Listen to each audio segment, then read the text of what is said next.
कि कहीं जमीन पे कोई घोटाला हुआ है। जिस अयोध्या को राम भक्तों के लहू से इन्होंने सींचने का काम किया था, जिस अयोध्या के बारे में कहते थे कि अयोध्या में परिंदा भी पर नहीं मार सकता, आज वो अयोध्या आपने देखा होगा 22 जनवरी से लेकर के अब तक 3 करोड़ से अधिक श्रद्धालु अयोध्या धाम में भगवान राम लला के दर्शन कर चुके हैं। बहनों और भाइयों, अयोध्या का दीपोत्सव, तो अयोध्या के मंदिरों में, अयोध्या के घाटों में जब दीप जलते हैं तो परेशानी 2 लोगों को होती है, एक सपा मुखिया को और दूसरा पाकिस्तान को। इन्हीं 2 लोगों को परेशानी होती है, क्योंकि इन्हें मालूम है कि अयोध्या में जलने वाला एक एक दीप अयोध्या ही नहीं प्रदेश और देश को तो रोशन करेगा, लेकिन जो मानवता के लिए कैंसर बन चुका है पाकिस्तान, इसका नेस्तनाबूद भी करने की सामर्थ्य रखता है। लेकिन परेशानी पाकिस्तान भारत का दुश्मन है उसको तो होती है, लेकिन अपनी हिंदू विरोधी मानसिकता के लिए जाने जाने वाली समाजवादी पार्टी को भी परेशानी होने लगती है, क्योंकि अंधेरे में रहने के अभ्यस्त है, डकैती डालते हैं, तो अंधेरा इनको चाहिए, इसलिए इन्होंने सर्वत्र यही काम किया है।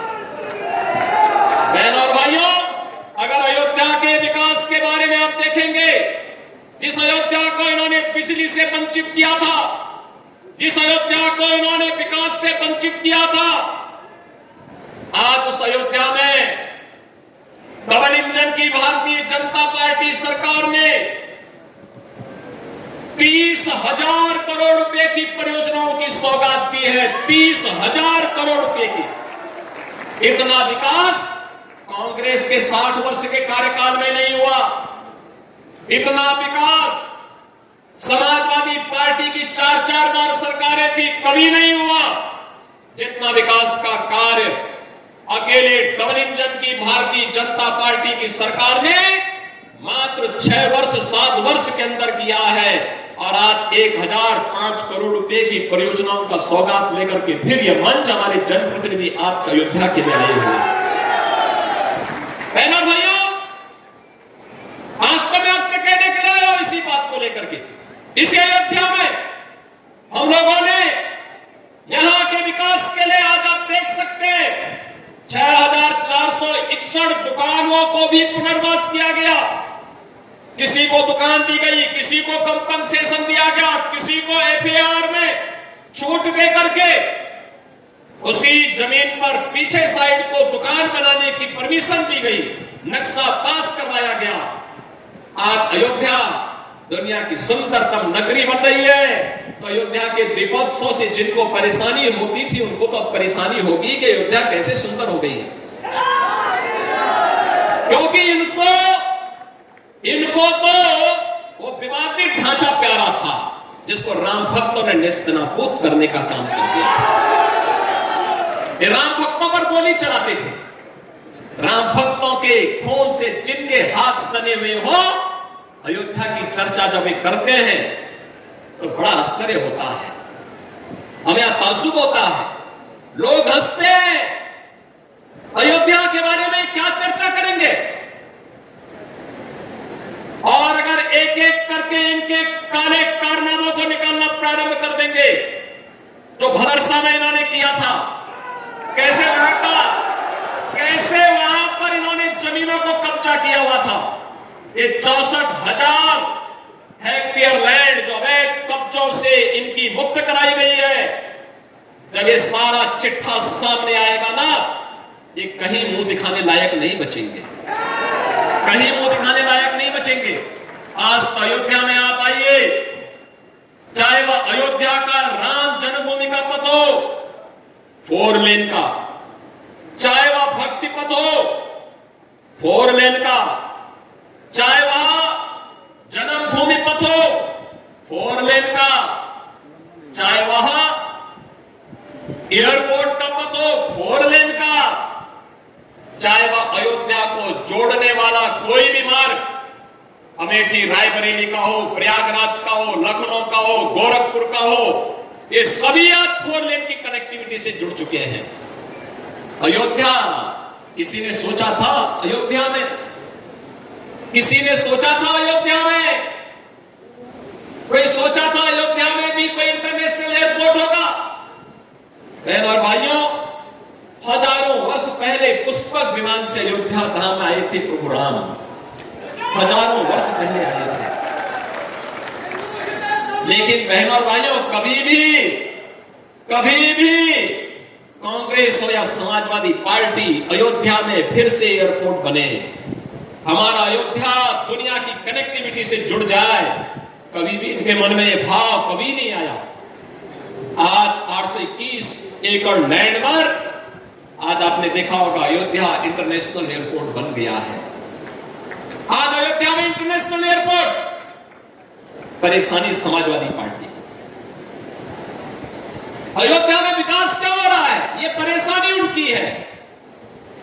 आज अयोध्या में देश के लिए कनेक्टिविटी है और कुछ ही दिनों के बाद इंटरनेशनल कनेक्टिविटी के साथ अयोध्या जुड़ने वाला है।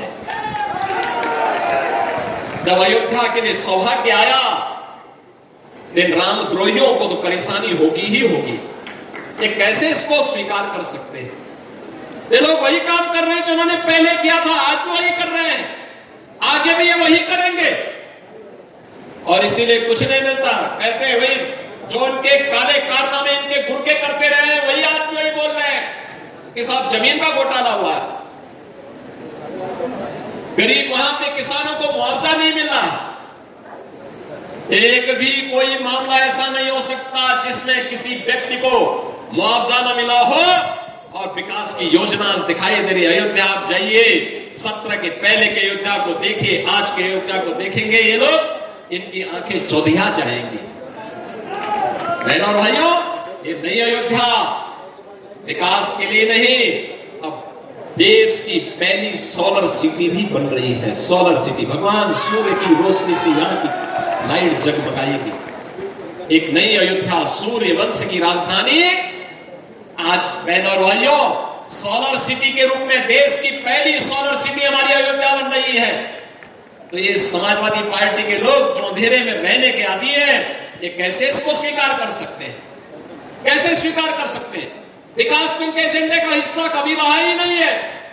और सुरक्षा के नाम पर ये जितने प्रदेश के संगठित अपराध में लिप्त माफिया थे, चाहे वो गाजीपुर का रहा हो, चाहे वो प्रयागराज का रहा हो, चाहे वो अम्बेडकर नगर के रहे हो, चाहे वो रामपुर के रहे हो, ये सब तो इनके चचा जान जैसे थे, चचा जान थे इनके सबके। माफियाओं के सामने नाक रगड़ने वाला व्यक्ति, दंगाइयों के सामने घुटना टेकने वाला व्यक्ति आज भारत की संत परंपरा को माफिया कहता है। ये उनके संस्कार हैं, संस्कार हैं। और इसीलिए मैंने कहा ना, जैसे लगता है औरंगजेब की आत्मा इन लोगों के अंदर घुस गई है और फिर से इनको हिंदू विरोधी आचरण के लिए उनको फिर से प्रोत्साहित कर रही है।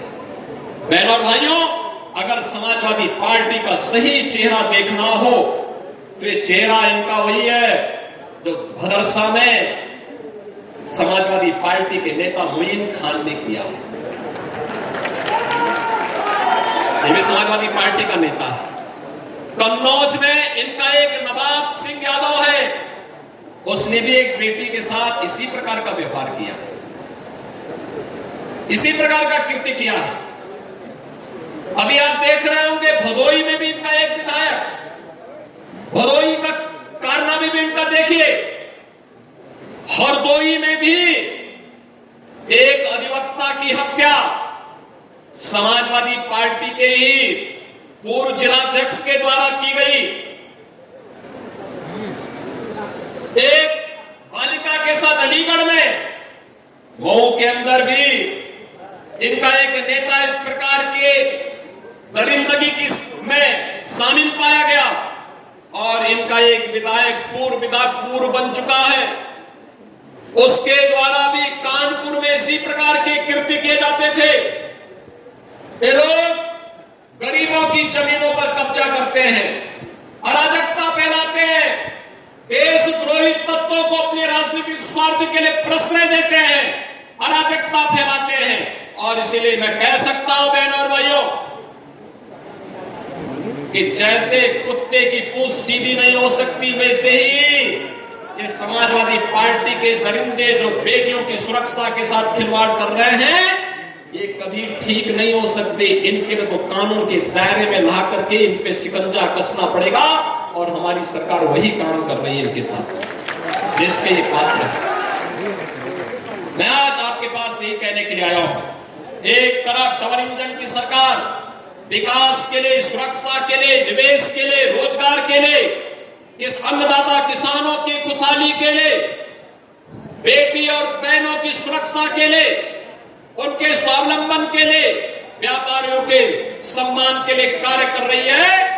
दूसरी तरफ ये चाचा भतीजे की जोड़ी हो या फिर दो लड़कों की जोड़ी, ये लोग अराजकता फैलाने, गुंडागिर्दी की हदों को पार करने की स्थिति में आज दिखाई दे रहे हैं।